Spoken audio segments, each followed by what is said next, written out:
abaarta baaxadda ee ka jirta gobolada bariga Jamhuuriyadda Soomaaliland isla markaasina gobolka Saraar uu yahay gobolka ugu sii ballaaran ee abaarta ugu xumeeyay ka jirto ayaa maalinta ka dambaysa waxa indhaha ku qabanayaan shacabka kala duwan ee gobolka Saraar ku dhaqan oo abaarta haysa ay saameyn ballaaran ku sii yeelanayso haatan waxa mudooyinkii u dambeeyay iska soo daba dhacayay qaybaha kala duwan ee bulshada xoolo dhaqatada ay xoolahoodii abaarta ballaaran ee gobolka ka jirta ay ka dhamaysay kuwaas oo ku soo barakacaya kuna soo xaroonaya goobaha kala duwan ee ka heli karaan biyo ay ku noolaadaan warbaahinta qaranka Jamhuuriyadda Soomaaliland ayaa booqatay deegaanka u dambeeyay ee dadkan xoolahoodii abaartu ka dhamaysay ku soo barakaceen deegaankaasi oo boqorarkayn oo koonfur bari kaga beegan magaalada Caynab ee xarunta gobolka Saraar waxaana halkaasi kula kulanay qaar ka mid ah dadka xoolahoodii ay abaartu ka dhamaysay kuwaas oo ka muuqatay diifta haraadka iyo sida ballaaran ee ku hayso abaarta baahsan ka jirta deegaankani miyiga inoo joogay xoolaha inoo hayay dahabka inoo hayay waxay noqdeen wax bacay iyo wax bacaya xoolina waxay noqdeen wax baxay iyo wax bacaya haddii maanta waxay cunaan ma hayaan kii neefafu habeen neefafkii wuxuu siiye ma hayo hadduu raashinu hayo waa siin lahaa wax allaale wuxuu hayaa ma jirto dadkan waxaa halkan ku soo ururay 66 qoys 66 qoys maalin walba waa soo kordhaya dadkuna waa fara badan yahay dadka meesha degan ee aagga degan waxa la yiraahdaa farbariyo fardawaco fardalagudoox dulgaal kurwadne dulmadoobe qalifa qabe maxaan ku ilaahdayay dalku way fara badan yahay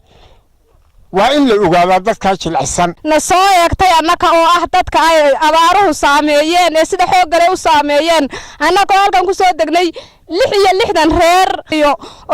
maxay ahayd xooluhuna ay inta ku dhamaadeen waxaan leenahay dawladda sharafta badan leh inay ilgacal nagu eegto aanu leenahay si degdeg gurmad degdeg ah la soo gaadho waxaanu nahay dadka ay abaaruhu saameeyeen in dadku abaaro baan haystaan oo xoolihii saameysay oo dadkii saameysay oo caruurihii saameysay nafaqa la'aan ay dadka ugu darantay iyo biyo la'aan taas oo shalayto ku geeriyooday inay yar halkan taas oo reerkooda ay haysatay nafaqa iyo biyo la'aan in marka baahidaasi baahi aad u weyn ay tahay xoolaha iyo dadka haysataa in annaguna aanu halkan kaamkan ku nimin 67 qoys oo xoolihii ka dhamaadeen abaar baan inay haysato sidoo kale qaar ka mid ah wax qaradka deegaankaasi iyo Salebaan Dheere oo ka mid ah guddiga abaaraha gobolka Saraar ayaa baaqiya qayladaan aad u fog waxay u direen madaxweynaha qaranka Jamhuuriyadda Soomaaliland guddiga abaaraha heer qaran iyo cid kasta oo muslim ah oo ka naxaysa isla markaasina badbaado noocay doontaba ha noqotay u sameyn karta bulshada tabaalaysan ee abaarta ballaaran ee deegaamada ka jirta ay dhibaatada weyn ku keentay tuulada la yaab boqorkayn 66 qoys baan la soo dirsay oo waxoodii ka soo farxasho ka taagan oo barakayaala maanta waxa ugu liita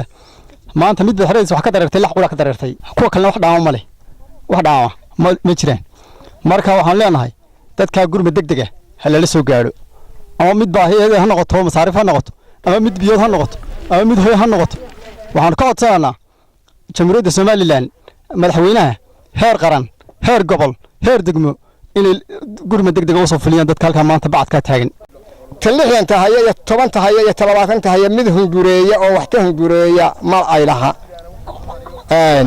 دور بلاد وحردي سوحت صباحي وحان تعد سنة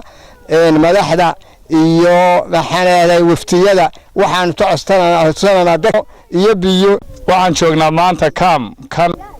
gaalfay boqorarkayn duleedkeeda waxaan leenahay hay'adaha caalamiga ururkan jaamacadda carabta midowga Yurub midowga Afrika iyo qaramada midoobay iyo wixii islaamka danaynaya ee kalaba dawladda in la garab istaago oo wax laga qabto dalka ayaanu dadka waliba maanta aad ka u liita jaamac boodacde warbaahinta qaranka Soomaaliland Caynab